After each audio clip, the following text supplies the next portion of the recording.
आपने मीटिंग का शुभारंभ किया और बहुत अच्छे तरीके से आप हमें बता रहे थे कुछ अच्छी बातें। मैं स्वागत करना चाहूंगा स्पेशली आज की मीटिंग में जो हमारे नए साथी हैं और जिनको अभी इस चरण में आना है कि प्रथम सर्वे हम करते कैसे हैं। प्रथम सर्वे बहुत इंपॉर्टेंट चीज है। प्रथम सर्वे सबसे की रोल अदा करता है हमारे काम के अंदर। तो साथियों, मेरा नाम मोहम्मद अरशद है और जय हिंद। आलोक कुमार जी, मेरा नाम मोहम्मद अरशद है और मैं pure agro organic private limited में एज ए सेल्स ट्रेनर की भूमिका अदा करता हूं और कोशिश करता हूं कि मैं आप लोगों के कुछ काम आ सकूं। तो बहुत सारे नए चेहरे मुझे आज दिख रहे हैं और बहुत अच्छा भी लग रहा है देखकर सबको। तो साथियों, पिछले 3 साल से मैं इस क्षेत्र में हूं और पिछले 3 साल से लगातार अपने marketing head mister VH Ansari ji के संरक्षण में सीखने का काम कर रहा हूं। उन्हीं से सीखकर ही आपके सामने कुछ प्रेजेंट करने की कोशिश करता हूं।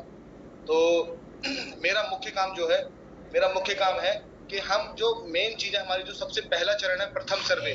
हम जितने भी साथी हैं हम सबको प्रथम सर्वे करना होता है और प्रथम सर्वे को बहुत अच्छी तरीके से करा जाए और उसको मतलब कि कौन लोग हमारे मतलब के हैं, किन लोगों से हमें बात करनी चाहिए और उनमें हमें क्या देखना चाहिए। ये मेरा काम रहता है कि मैं कोशिश करता हूं कि आप लोगों को ये सब चीजें बता सकूं। तो आज भी हम जो है इसी पर बात करेंगे कि प्रथम सर्वे कैसे होगा। जितने भी साथी कल मुझे जैसा कि पता है कि हेड ऑफिस आए थे बहुत सारे साथी इंटरव्यू के लिए, उसमें से निश्चित ही इस मीटिंग के अंदर भी बहुत सारे लोग उपस्थित होंगे।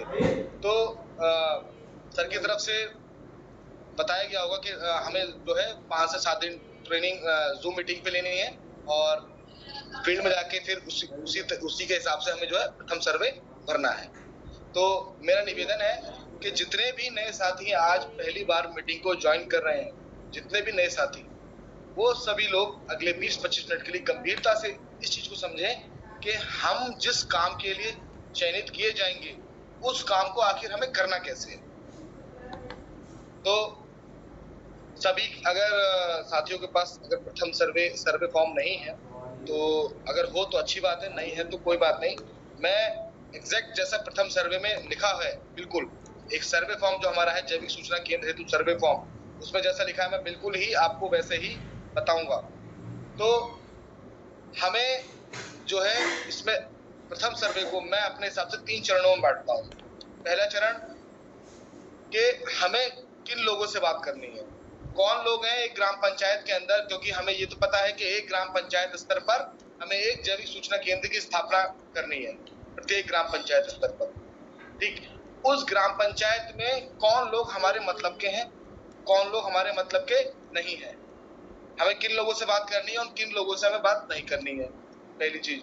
दूसरी चीज, उन लोगों में हमें क्या चेक करना है, ऐसी क्या चीज है उनके अंदर, क्या खासियत है उनके अंदर जो वो हमारे मतलब के हैं। तीसरी चीज, जो सर्वे फॉर्म है उसमें करीब 10-12 कॉलम है जिन पे हमें सामने वाले से जानकारी लेनी है। उन सभी 10-12 कॉलम को हम एकदम ईमानदारी से भरें, गंभीरता से भरें। उसमें से किसी भी एक कॉलम पे कहीं भी हम कॉम्प्रोमाइज ना करें।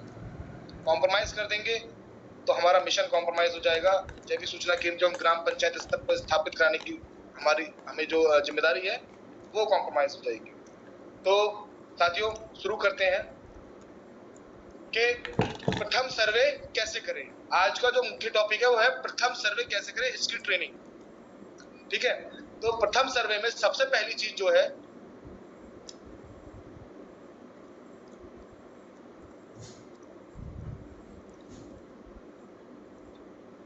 आपके सामने स्क्रीन शेयर हुई होगी जिसमें हम देख पा रहे हैं सर्वे फॉर्म किसका भरे और सर्वे फॉर्म भरते समय 4 बातें क्या चेक करनी। ठीक है, सबसे पहला जो पार्ट है पार्ट ए, सर्वे फॉर्म किसका भरे। उसमें देखिए आपकी स्क्रीन पर कुछ 10 नाम दिखते होंगे। 10 नाम में पहला नाम है गांव के बड़े किसान का।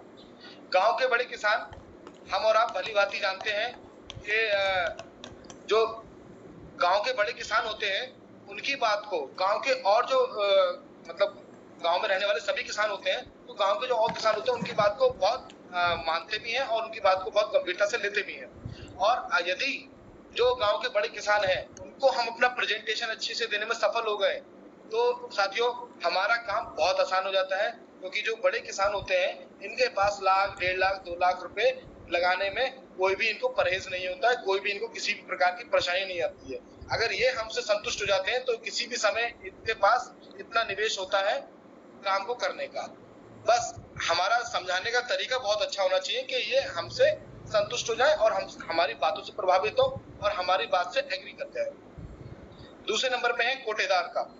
कोटेदार एक ग्राम पंचायत में एक ही होते हैं और उन कोटेदार साहब के पास गांव के सभी किसान लगभग जाते हैं। जैसे राशन बढ़ता है समय समय पर तो सभी किसानों को उनके पास जाना होता है, सभी गांव के लोगों को उनके पास जाना होता है। ठीक है, कोटेदार अपने आप में एक अच्छा खासा सोशल अप्रूवल रखते हैं। ठीक, उनकी एक लोगों में एक विश्वास होता है, लोगों की नजर में उनकी एक इमेज होती है गांव के बाकी लोगों में। ठीक, और अगर इनको भी हम समझाने में सफल हो गए कि भाई कोटेदार साहब को ये समझ में आ जाए काम बहुत बढ़िया है, ये जो ये सामने वाले व्यक्ति मुझे समझा रहे हैं निश्चित ही ये काम बढ़िया चल सकता है। ठीक, तो कोटेदार साहब के पास हम और आप भली भांति परिचित हैं। किसी भी प्रकार की पैसे को लेकर फाइनेंशियल किसी भी प्रकार की कोई समस्या होती नहीं है। पूर्व कोटेदार का इसी तरीके से पूर्व कोटेदार साहब जो है उनका भी गांव में सोशल अप्रूवल है, वो भी पहले कोटेदार रहे हैं, गांव के लोग उन्हें भी भली भांति जानते हैं। गांव के लोग कुछ एक संख्या समूह होगा जो उनकी बात को बहुत अच्छे से मानता होगा और पूर्व कोटेदार है तो पैसे की समस्या उनके पास भी नहीं होगी। नवीन प्रधान का जो प्रधान मौजूदा समय में हमारी ग्राम पंचायत में है, वो प्रधान हो सकता है कि आप जब उनके पास जाए तो व्यक्तिगत तौर पे वो ना लें, क्योंकि वो सामाजिक कारणों में फंसे हो। क्योंकि प्रधान है तो गांव की बड़ी जिम्मेदारी है, लोगों की जिम्मेदारी है, उनके पास सामाजिक कार्य बहुत होते हैं। लेकिन हो सकता है वो अपने घर में अपने भाई को, अपने बेटे को, अपने भतीजे को, अपने परिवार में किसी को करा सकते हैं, या फिर ग्राम पंचायत में वो किसी भी ऐसे व्यक्ति को कराने में आपका सहयोग कर सकते हैं, आपका लक्ष्य पूरा कराने में सहयोग कर सकते हैं। क्योंकि ग्राम प्रधान है, मौजूदा समय में है, तो लोग उनकी बात को जो है मानते भी हैं, उनकी बात को जो है गंभीरता से भी लेते हैं। अगर प्रधान जी हमसे संतुष्ट है तो समझ लो निश्चित ही हमारा वहां से लक्ष्य पूरा हो जाएगा। पूर्व प्रधान जो आज के समय में फिलहाल मतलब एक तरीके से कहें कि अभी मतलब किसी भी प्रकार की एक्टिविटी में नहीं होते, सामाजिक एक्टिविटी में, मतलब कि उनको ये काम करना ही करना है क्योंकि वो नवीन प्रधान की जिम्मेदारी है। लेकिन पूर्व जो कि प्रधान रह चुके हैं तो ग्राम पंचायत में सभी लोग उनको भी जानते हैं, उनकी बात को भी मानते होंगे, पैसे के लेकर उनके पास भी कोई समस्या नहीं होगी। पूर्व प्रधान हो सकता है व्यक्तिगत तौर पे भी आपके साथ आ जाए, क्योंकि नवीन प्रधान इसलिए नहीं आ सकते क्योंकि उनको सुबह से लेकर शाम तक कई प्रकार के कार्य लगे होते हैं। लेकिन पूर्व प्रधान जो है वो प्रधान रह चुके हैं, उनको इस समय मौजूदा समय में तो कोई काम ऐसा नहीं होगा जिसको उनको करना ही करना हो या किसी के साथ जाना ही जाना हो। हो सकता है आप जब उनको प्रेजेंट करें तो पूर्व प्रधान आपके साथ व्यक्तिगत तौर पे आ जाए कि हाँ जी ये लक्ष्य जो है एक ग्राम पंचायत में एक केंद्र खुलेगा और इसमें जैसा कि मैं आपकी प्राथमिक जानकारी समझ पा रहा हूँ कि ये काम बड़े चल सकता है, आप मेरा फॉर्म भरिए और मैं भी इसको कर सकता हूँ व्यक्तिगत तौर पे। और पैसे को ले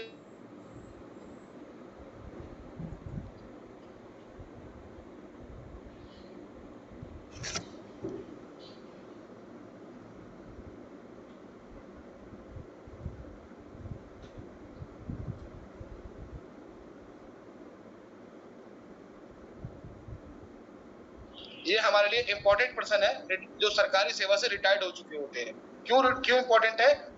क्योंकि एक व्यक्ति जो अपने दिनचर्या को ऐसे जिया है कि उसका एक दिनचर्या तय थी कि मैं सुबह 9 बजे अपने घर से जाता हूँ और शाम को 6-7 बजे अपने घर लौट कर आता हूँ।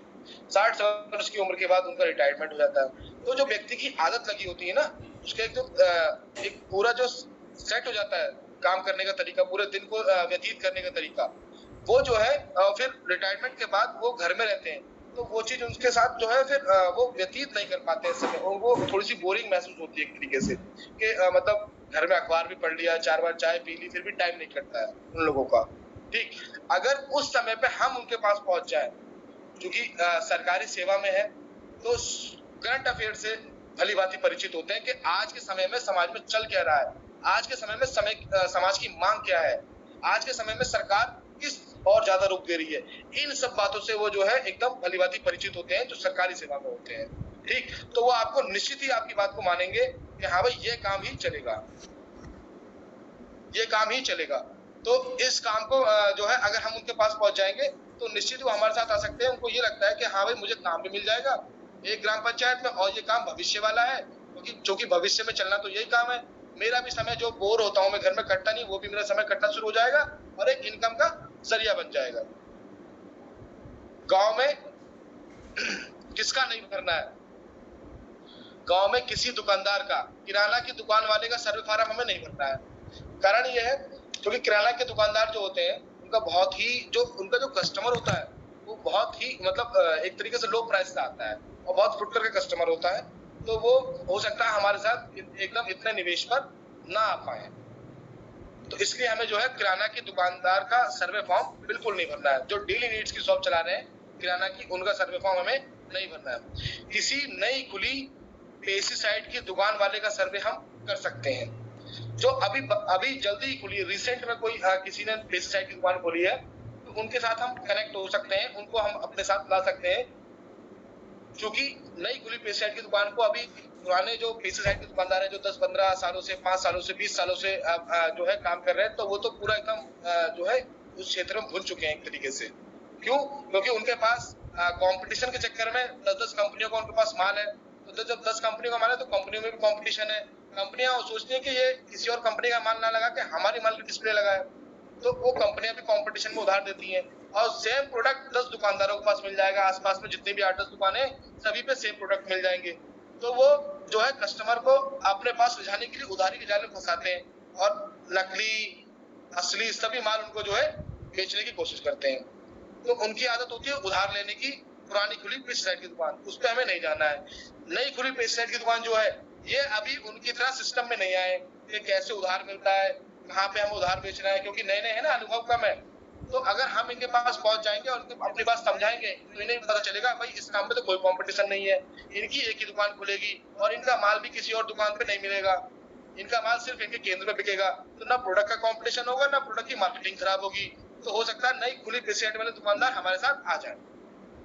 पशु आहार की दुकान वाले, पशु आहार की दुकान वाले जो है क्योंकि पशु आहार अपने जानवरों के लिए लगभग सब लोग आहार लेने जाते हैं पशु के लिए, अपने पशुओं के लिए। तो गांव के सभी किसान उनसे कनेक्ट रहते हैं, जुड़े रहते हैं। अगर वो हमारे साथ आ जाएंगे तो ऑलरेडी उनके उनके उनके केंद्र पर, उनकी दुकान पर सभी किसानों को आना जाना होता ही है।